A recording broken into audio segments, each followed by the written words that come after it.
past tense hadi mati magta so ire kana ni ire na haukrabagi matam takpa ko past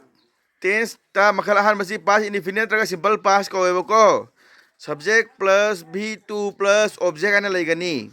example yung singlem ba et chicken na singlem na kariya ngarang chicken chakre cha loiram ne ko past ne bagyan tar ba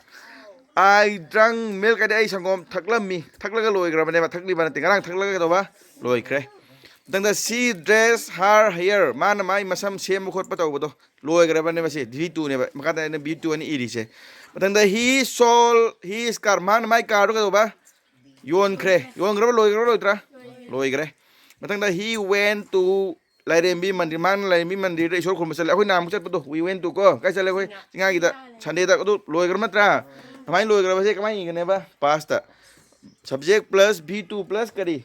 object si form da igani yare ko yar bi atra hoje koi simple past tam kre my form tam gre structure ado ina hangwa pi si mani nakan su verb pi e si ke chana bam tang iro hebro yeng si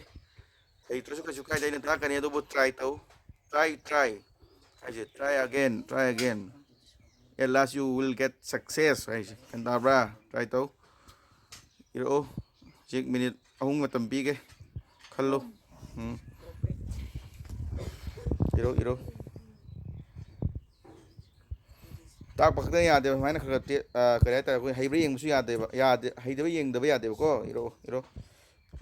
yengo hoje aina ahang ba pi ba singlo isalle ahan baina kari re fly gina flew discover gina kari re idi tablet discovered ani ire ko adagi find gina found bring gina brought do gina kari did yare mathang class continue se mu irak lage